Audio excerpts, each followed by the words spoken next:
Your Creative Push, episode 331.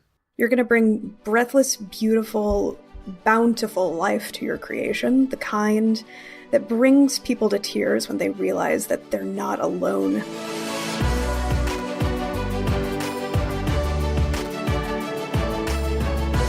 Welcome to Your Creative Push, the podcast that pushes you to pursue your creative passions. I'm your host, Youngman Brown, and my guest today is Suzanne Clay. Suzanne is an asexual woman with a great love for writing erotic romance, and she enjoys spending her time confusing people with that fact. Suzanne believes there's a need for heightened diversity in erotic fiction, and she strives to write enough stories so that everyone can see themselves mirrored in a protagonist. And she comes on the show today to talk about writing erotic romance as a way for her to investigate the wide range of sexualities and sexual behavior in other people, how she was able to see sexual interest and activity as a form of character motivation, and why she felt it was important to start writing queer romance. Suzanne shares how and why she started sharing her work, the experience of working with 9 Star Press, and how she lets her characters explore and tell the story, and how that affects the editing process. Suzanne also shares some of her resistances, such as the initial fear and guilt of writing erotic romance because of her religious upbringing, aphantasia and how that affects her writing, and her strategies for dealing with depression and anxiety. She also talks about being a plantster and some programs that help her, such as OmniFocus and Habitica, and finally, the rewarding experience of writing commissions. And I also have to note that she has one of the best final pushes that we have received in a very long time. So definitely look forward to that. And I also have to apologize to you for the quality of this recording in the intro here, as well as the outro.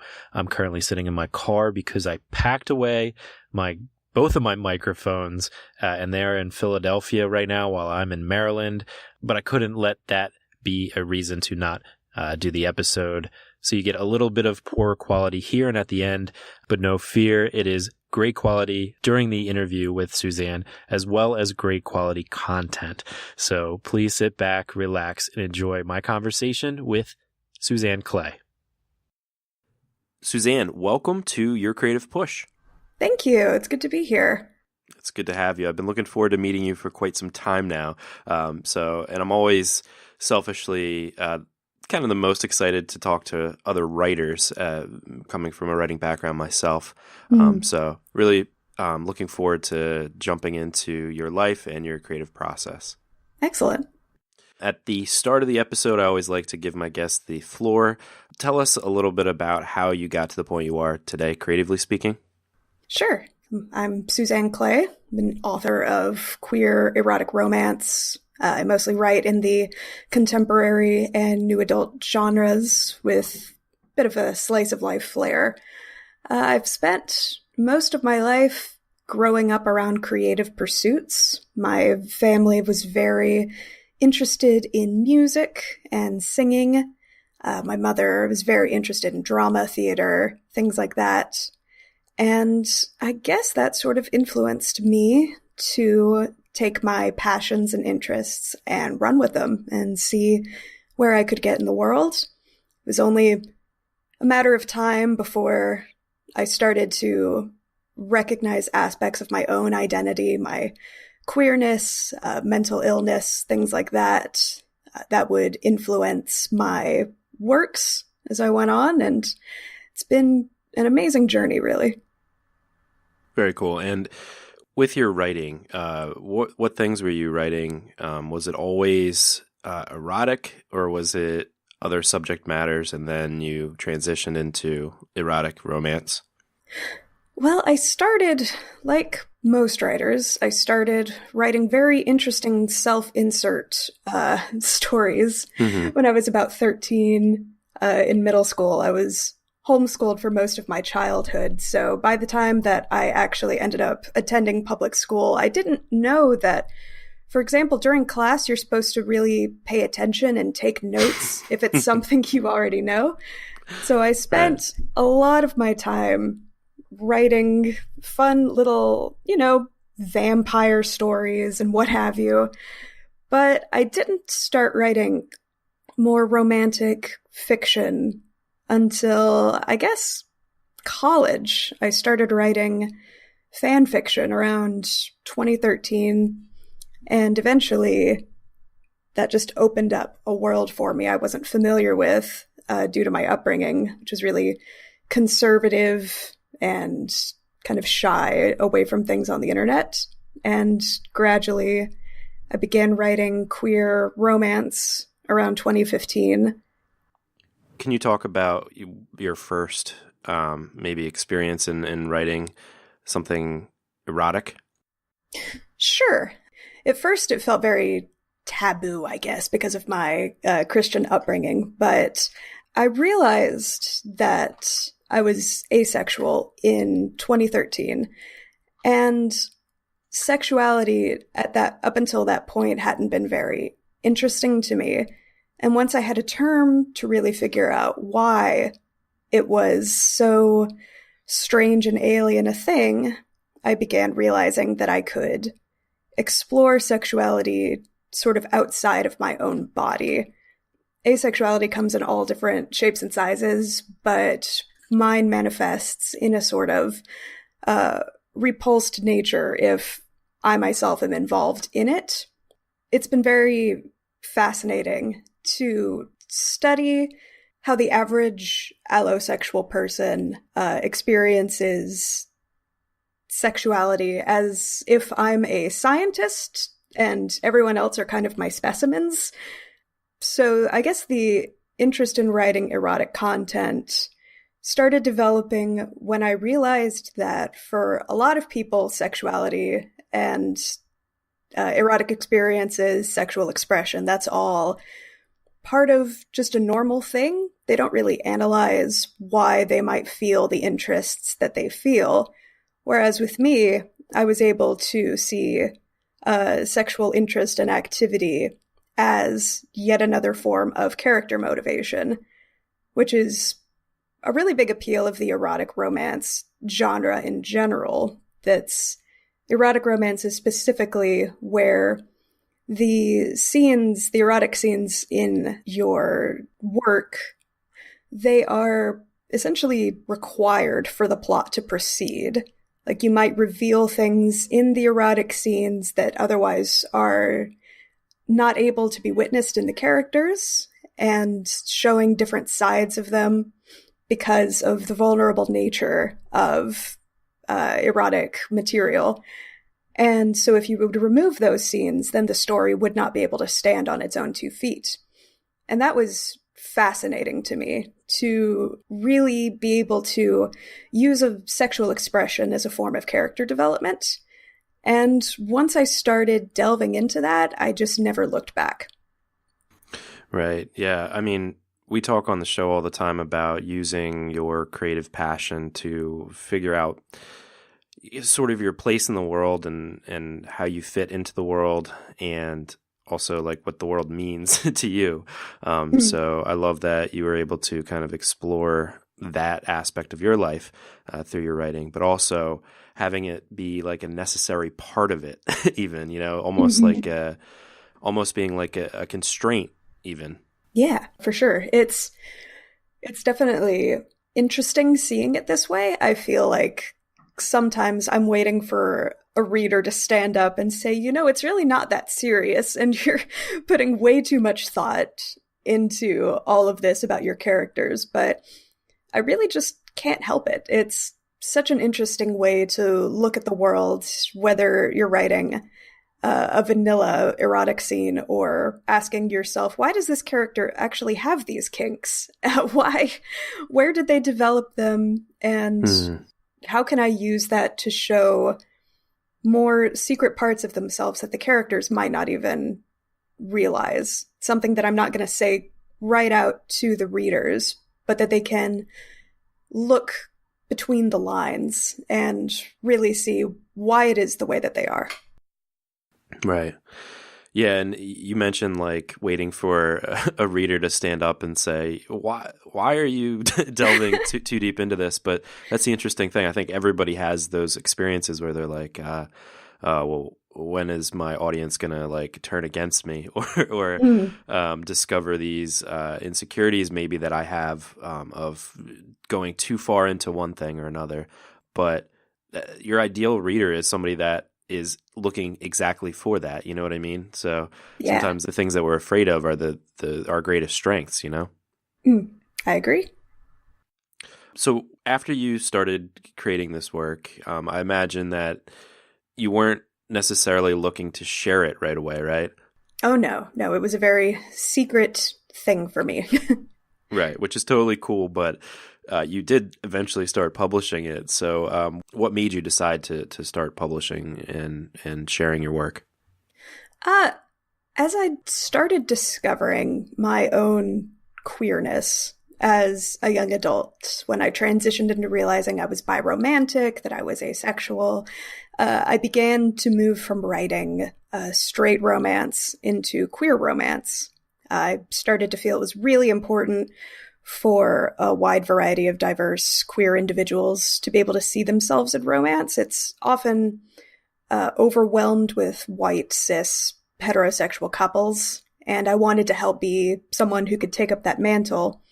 And traditional large publishers, they're still transitioning very slowly into publishing queer romance, but there's a thriving small press and independent queer romance author community. And as I began to research into possibly publishing some of my material, I realized exactly how big the community was. It was interesting because I would see readers who only read books by large publishers bemoaning like the lack of diversity in the genre and begging for more of it, which is interesting to me because if you've ever had a desire to read a specific storyline or trope with diverse queer characters, there's definitely an author already writing it, just not getting the exposure and opportunities that an average romance author, like a white, cis, straight woman is. So once I started realizing that there were others out there already doing the work that I wanted to be a part of, it was really simple to find a publisher that was in line with my beliefs. I only received one rejection for my first published story, Painting Class, before the publisher 9 Star Press expressed interest in it. So I've been fortunate in that regard. But I suppose just the drive to publish was just to let more readers know that they weren't alone, to let more readers recognize parts of themselves that they might not have seen until they began reading my writing and saying, oh, well, maybe this thing that she's describing about this character, I've been feeling that my whole life. Maybe I am asexual, biromantic, polyamorous, something like that. Right. It's like being the guide in a way, like saying, like putting yourself out there, maybe not necessarily autobiographically, but putting characters out there that you have had experience with, that you can show, hey, you're not alone. I think that's kind of the role of all artists, of all artists and all creative people, is to say, hey, you're not alone.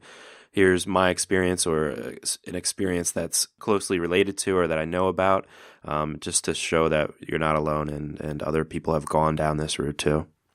I would agree. I think if I had been exposed to more works like that when I was a little bit younger, then it wouldn't have taken me until I was 23, 25 years old to recognize my identity and my place in the queer community.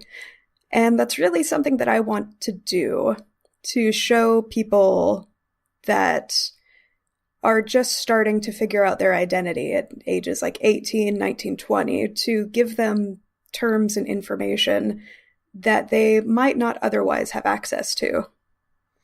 Yeah, and that's the beauty of the internet, is that it's like so easy to be able to do that, as opposed to, 10, 20 years ago, where you needed to rely on a publisher, you needed to rely on somebody else to help you to gain exposure to people that could otherwise, not have that help. So what was the experience of working with 9 Star like? Working with Nine Star has been absolutely amazing. They're a small queer publisher that are very devoted to telling diverse stories, especially what's known as own voices stories, which are authors who write experiences that they specifically live, whether it's protagonists who match their ethnicity or their sexuality or their lifestyle. They are determined to publish as many of those stories as they can. They have a fantastic team to work with to help polish those stories. It was intimidating at first, admittedly, having an editor send me a document completely marked up with everything that, maybe you don't have to repeat this word 900 times in this story. Maybe characters can do something other than smile. But they have been really great and supportive and encouraging and wanting to help me be the best author that I can. I would say they were an amazing start in the publishing business, and I'm really grateful for them giving me opportunities that I've been able to transition from my first novella series, Chiaroscuro, into my debut novel that's coming out on April 15th, that they were willing to take a chance on me and say, okay, this first series was really interesting and we want to see what you can continue to do, but on a larger scale. Right. Was the Chiaroscuro series always a trilogy? Chiaroscuro, initially I was going to publish the first novella, Painting Class, just by itself. But as we were editing it and starting to bring out its full potential, I realized that I wasn't done with telling the story of the two main characters, Ainsley and Noma. There was more they wanted to say. There was more they wanted to do. I'm the sort of author who says that I'm not in control of my characters. They just do what they want to do. And I try to write it down on paper before it's finished. And so it was not originally a trilogy, but I couldn't stay away from them for very long. I wanted to keep telling their story.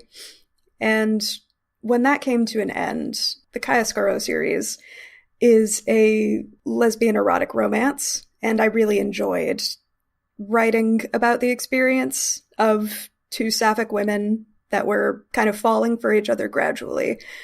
But I wanted to try something new for my next novel, which is named Playing Around.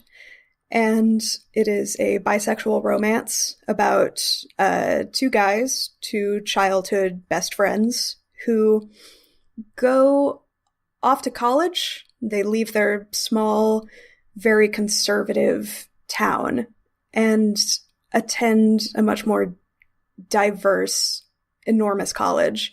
And for the first time, they have exposure to different ideas and ways of living, and realizing that there's things that are different about them and their friendship with each other, their relationship with each other, that are not actually normal and platonic in the eyes of where they came from. And they have an opportunity to explore that.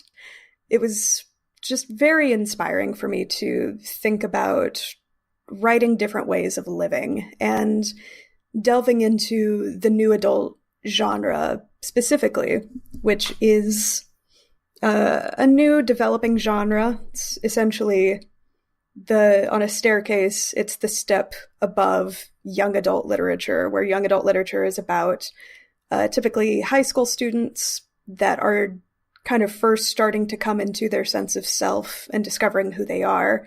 New adult fiction is about protagonists around the age of 18 to 30 that are experiencing going out into the world for the first time and having their ways of life challenged and their identities and sexualities developing in a way that you're not fully able to explore in the young adult genre.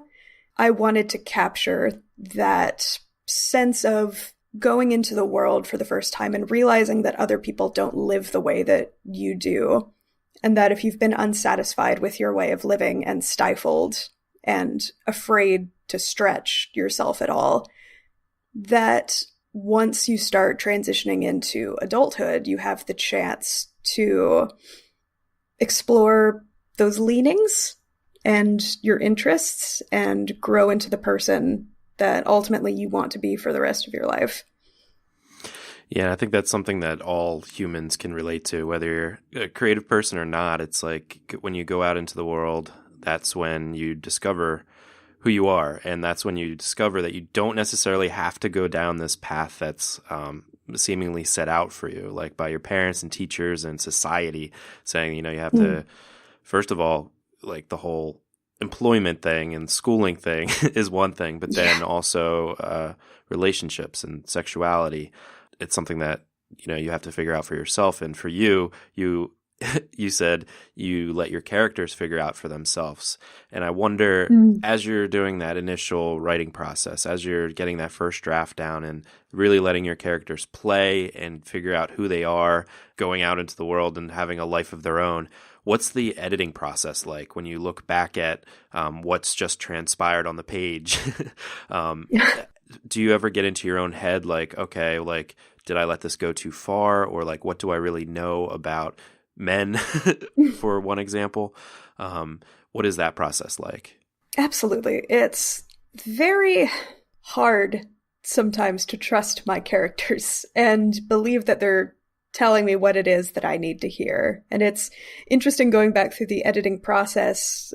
When I start a story, I typically just have very thin tendrils of ideas about who these characters are. I think I know a lot about them, but as I write, I really don't. So I'll get to I try to write to the end of the story before I begin editing so that I don't choke myself and stall. But it's interesting going back to the beginning after finishing something and realizing that things that I might not have known about these characters until much later, that they had already begun planting the seeds in the beginning, so to speak. And that subconsciously I was picking up on these suggestions that I might have put on the page just to take up some words and fill some space and think, oh, I'll just go back and edit that out later.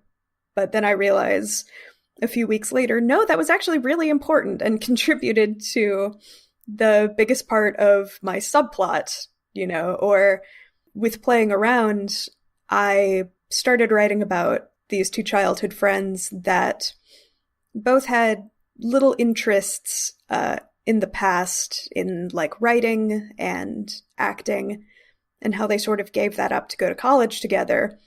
And at the time, I thought that I was just adding some color to their backstories.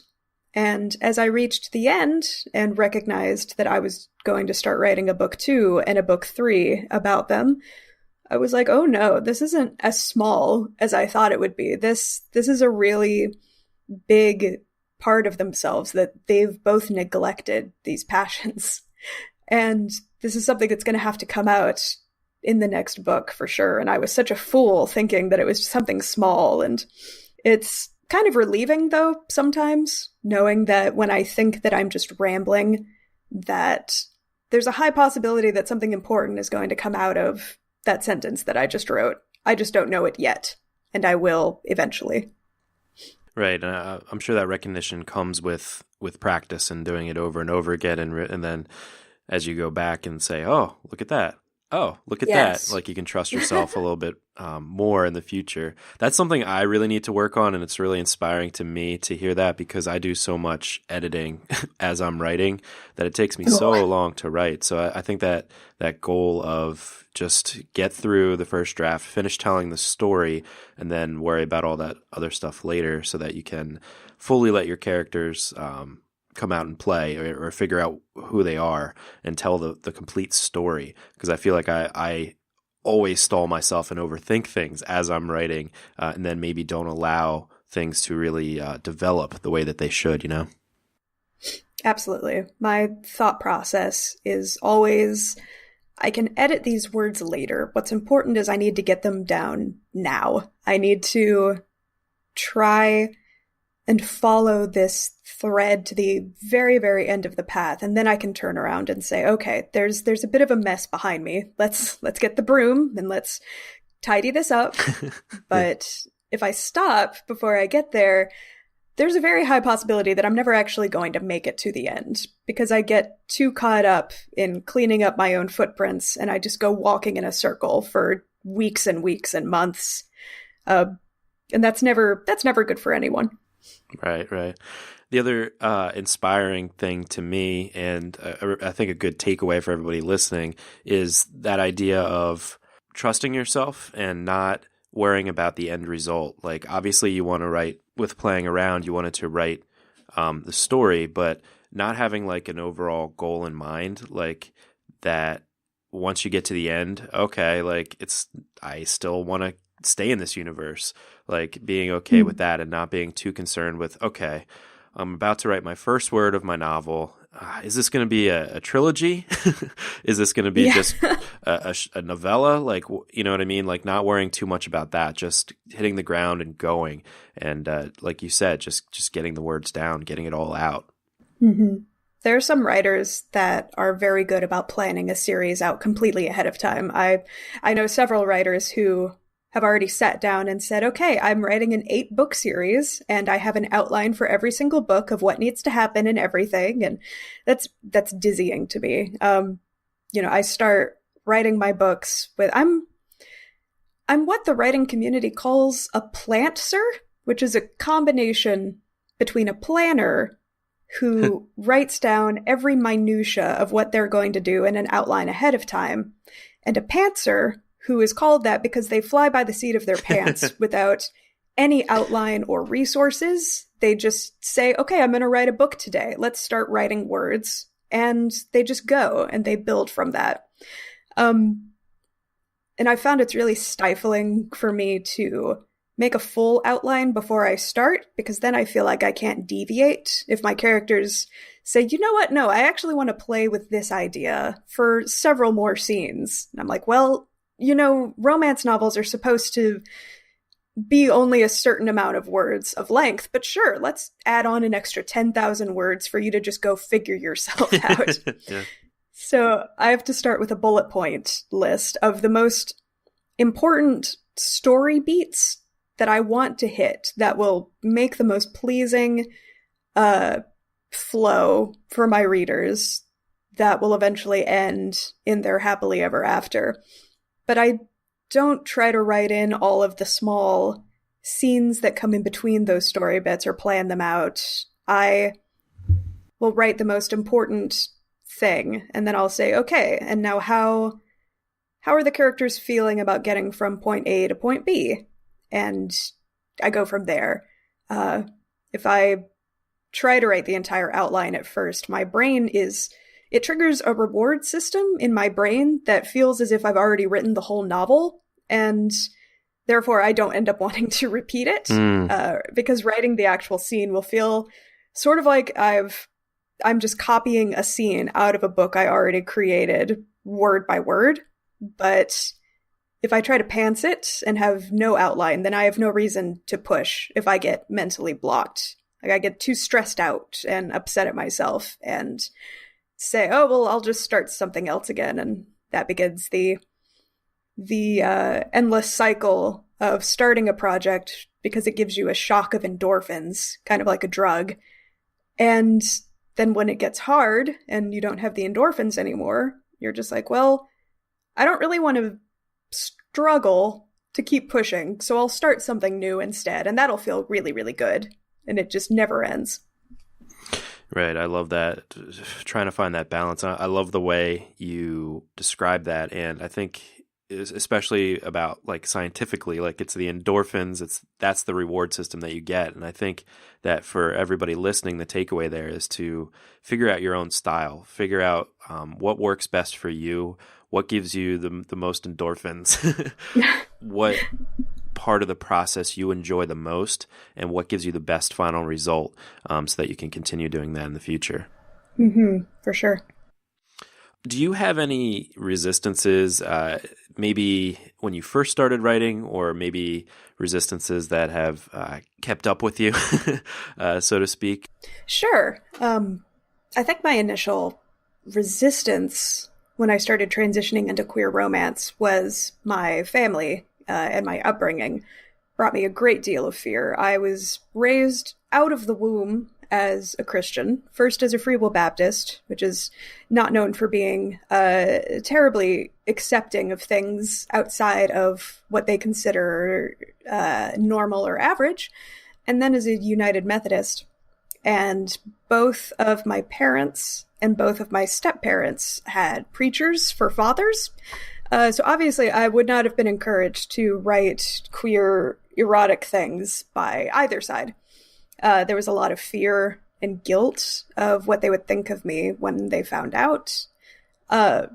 Fortunately, when I finally decided to tell my mom the things that I wrote, she ended up becoming one of my biggest supporters and is always cheering on when I reach a new milestone, always wants to buy my books, and she tells everyone she meets what I do for a living, which is so shocking, but amazing just to know that I have a cheerleader in her.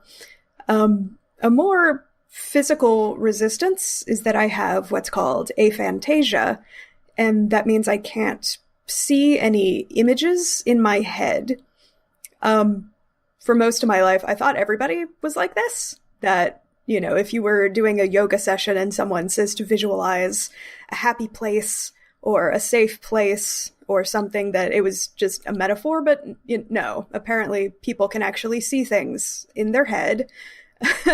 Apparently it's just another way that I'm different from the average person. Because of this, my stories are not super strong in visuals or in painting a physical scene or a description of a character, and instead they're driven by dialogue and by emotions, which are things that I know very well. And besides that, I'd say my biggest current resistance, I've been diagnosed with depression and anxiety in the past, and those are still daily struggles to overcome. Because mental illness loves to do whatever it can to stop someone from creating. So every day I have this voice in the back of my head saying my writing isn't worth it, no one needs my stories, every novel I create is just doomed to fail.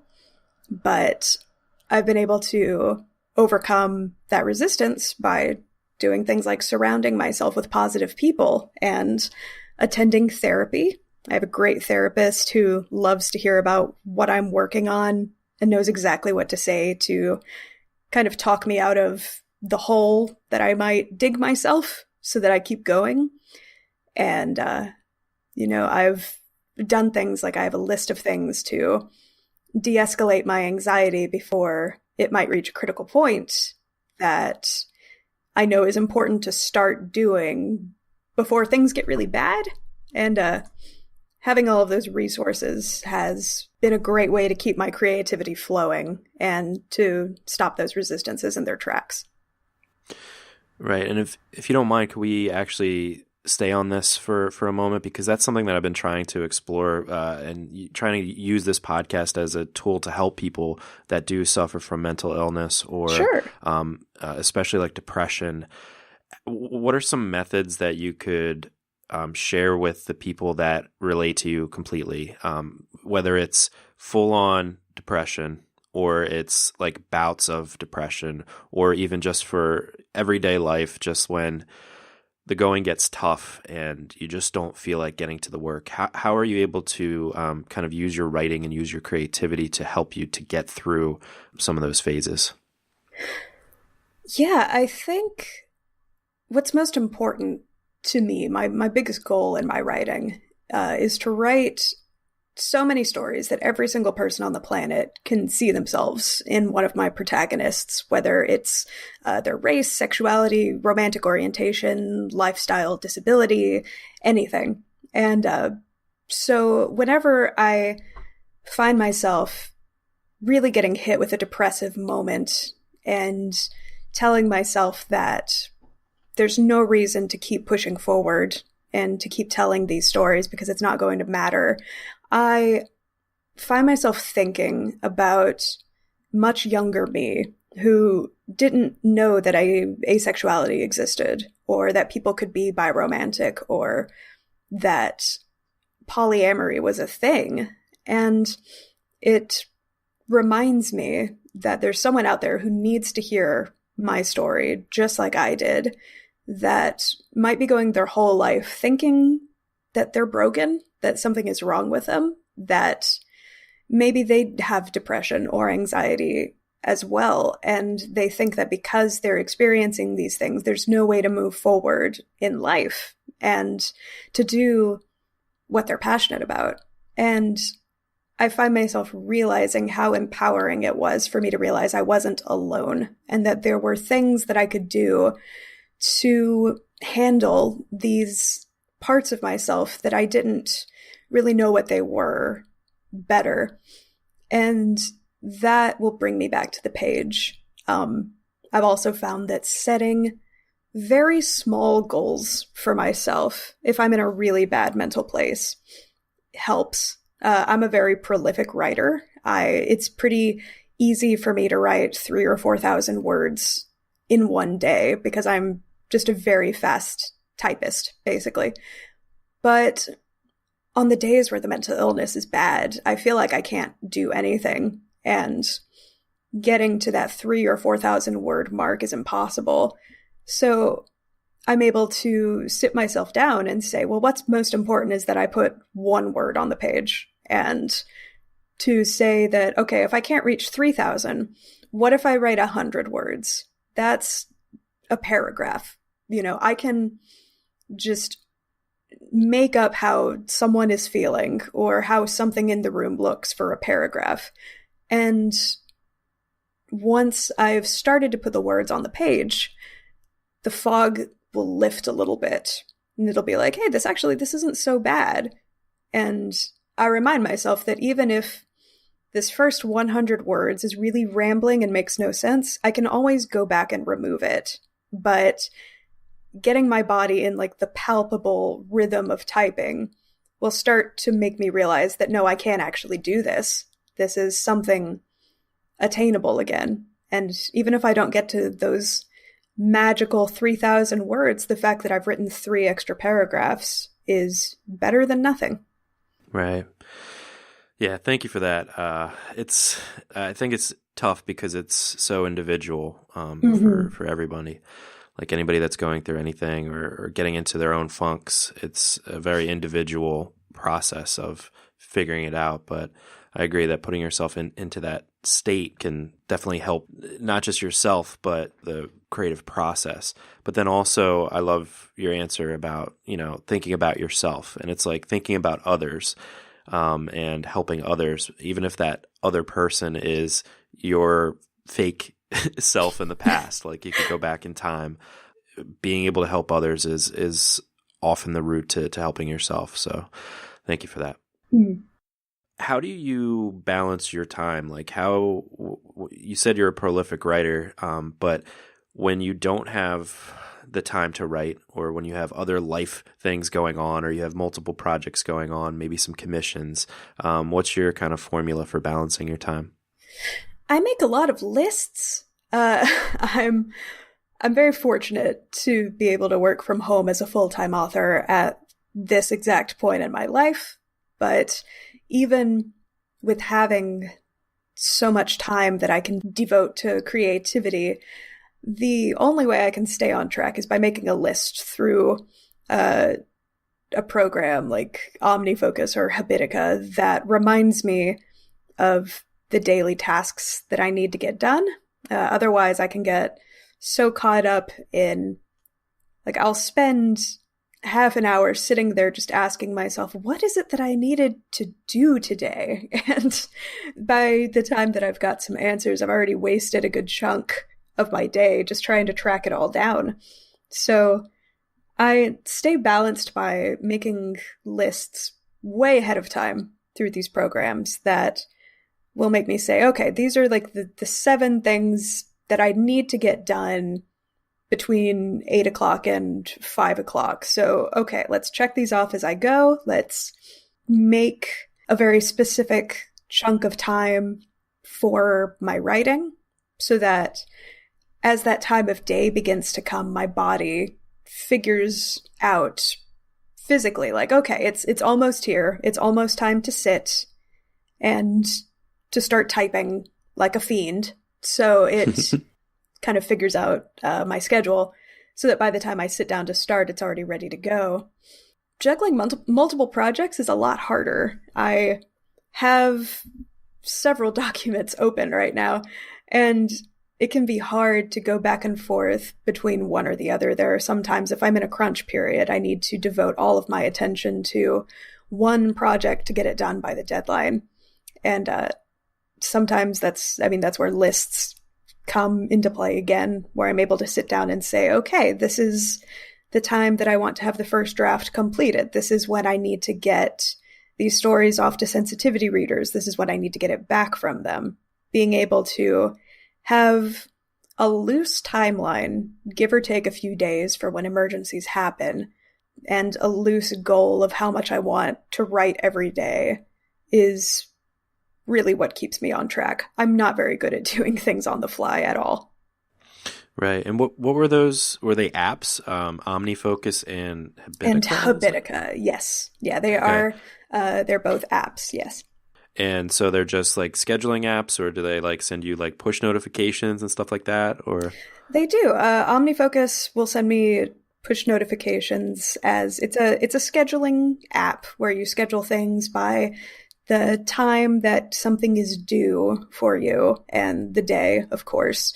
And you can set it up so that things are due like every 3 days or on every Wednesday or every other Wednesday, which is helpful for me to keep track of things that need to get done around the house that I might not have directly in front of my face every day, to be able to look at it and say, oh yeah, that needs to probably be cleaned at some point. Having these push notifications pop up and say, hey, you remember this thing you haven't done for 2 weeks. It's time. We should do it now. And then Habitica is an app that is set up in a sort of RPG system where you have a character who has health points and experience points and things that need to be done. And you write down a task that you need to get done, whether it's a habit that you're trying to start, that every time you do that habit, you record it in the app and your character gets a certain amount of experience points, maybe finds a cool item or something. And then there are other things that you need to do once a day, once a week, that you record for the same reason. And then things that have a clear deadline, such as if I say, okay, my edits for this book are due to my editor next Friday, then I would put that in Habitica to remind me that this is coming up. This is something you need to do. And once again, it's taking advantage of the endorphin buzz of saying, wow, my little character just went a level up because I remembered to take the laundry out of the dryer. How exciting is that? I've found this cool, adorable little pixel weapon or this cute pet that I can take care of through doing these things. It's a very nerdy thing, which appeals to me extremely highly because of that. But it's just another way to make building habits fun, you know? That's so cool. I was speaking with Tiffany Miller Russell, and she makes these like paper sculptures. And we talked at length about how she gives herself like a point system. So it's really cool to see that like an app like this exists. And I'm definitely, as soon as we hang up, downloading that and trying that, because I think like that sometimes it's hard to give yourself a reward system because obviously like making a completed project, like you get to see it and tangibly hold it. But we're actually getting hacked by like Instagram and Facebook, like they make tricky ways to give us those endorphins, to give us those reward systems of getting likes and notifications and alerts and stuff like that. And to be able to kind of like take that into your own hands and give yourself a little character that you give it goals that are all goals oriented into helping you in real life. And like you said, having a cute little pixel character that gets a new weapon. I think it's so cool to be able to do that for yourself and kind of take that back. You know what I mean? For sure. Before we get to the final push, I wanted to ask you about commissions, because on your website you take commissions. And I was just wondering, what's that experience like of kind of taking somebody else's ideas and writing for them? Sure. I love the challenge of taking someone's concepts and bringing them into reality. As a writer, I feel like it's something difficult to do when you're just starting out and figuring out your own writing style and what kind of characters you like to tell. But after a while, you get in a groove, and it's really interesting to have people, like, they'll come to you with maybe a specific character concept in mind, but they haven't been able to get them off the ground, and they kind of want to see someone else's take on them to see if it'll jar something new in their own mind for where they can end up going with this character. Or there are readers who might want to read like specific kinks and they can't find them in other erotic romance novels, and it's really frustrating for them. So they might not even have so much of an outline. They might just say, I really want to see this thing and I can't find it anywhere. So, here's some things that I like. Could you just, try to write something that encapsulates all of that? I have other readers that maybe they want to read like a certain series of tropes. Tropes are huge in the romance genre. They're not a bad thing. They're an important thing. Like, tropes work for a reason. And in the romance genre especially, it's very popular to market your books based on the tropes that you've written. Like, is it an enemy to lovers story? Does it take place in like a black tie kind of office? Is there like an athlete hero? Like, is it a sports romance? So readers will have this very certain 3 or 4 tropes that they're not finding in just one work, but that they really want to see together. And so they might come to you and say, I would love it if you could write this for me. And it's really nerve-wracking and intimidating at first, because you can't see into the reader's mind. Like, no matter how much they describe what they're looking for, you know that you might miss their expectations by just like a hair. But most of the time, they're pretty thorough about what they want, and you can have a good like back and forth to establish their favorite things and things that they really don't like. And it's really addicting to hear their feedback, like when they're satisfied by what you've created. I don't know. I enjoy the process of getting to just take a week to write this idea that might not have been mine initially, but that has generated huge inspiration because it's something I never would have written by myself. And then to bring it to them and to see how excited they get about it. It's awesome.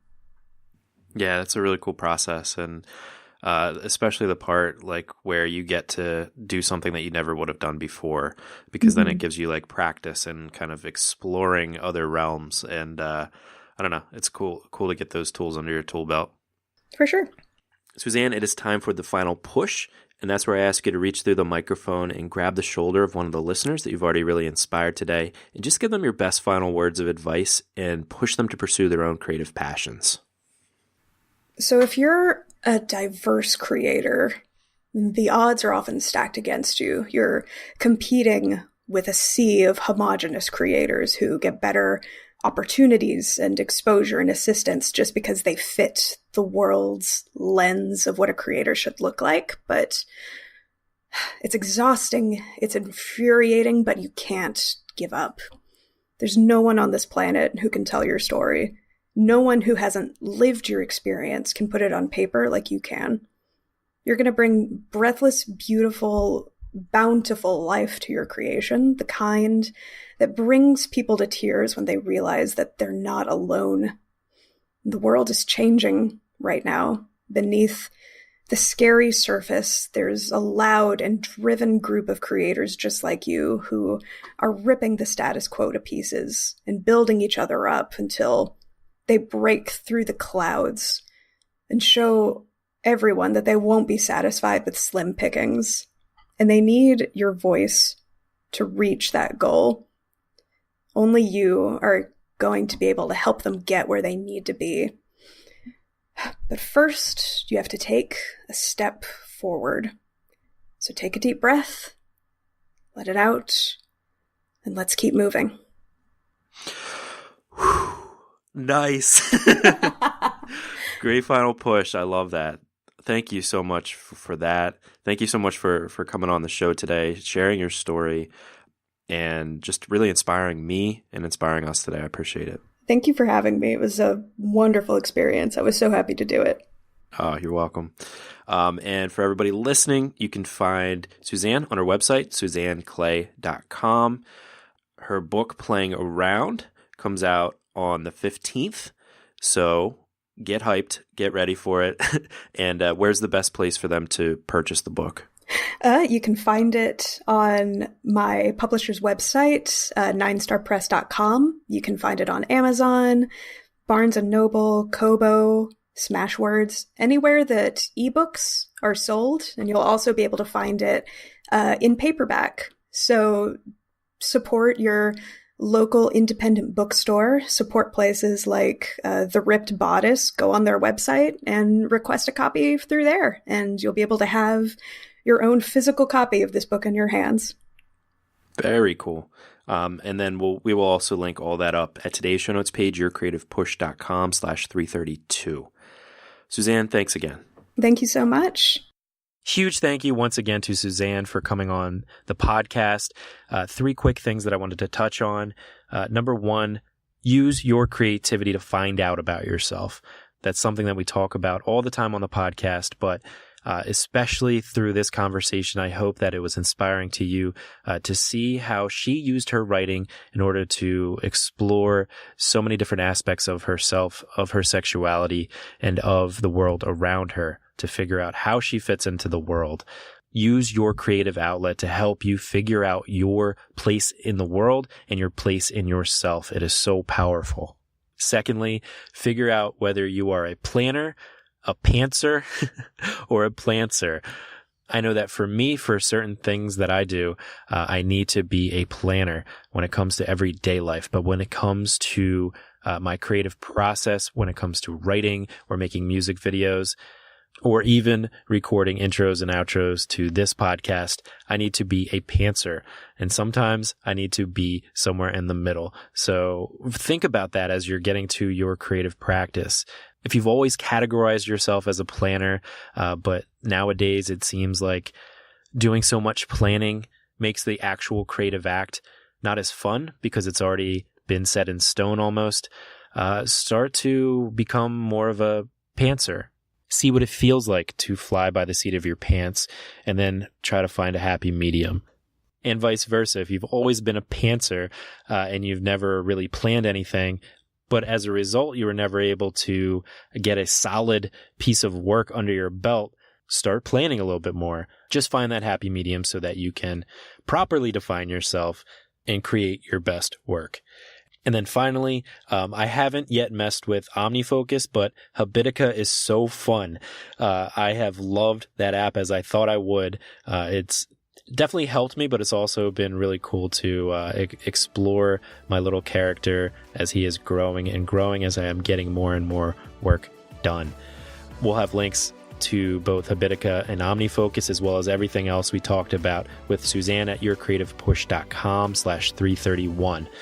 But that's all I've got for you today. So hopefully you were inspired to go and get your work done. So go and get it done. We will be here for you next week if you need that push again. And I will have my microphone on me again so you have high quality throughout the whole episode. I love you all so much. Go and get some amazing work done, and we'll see you next time. Bye. Never miss a push. Head to yourcreativepush.com/subscribe to find the easiest way for you to subscribe to the podcast.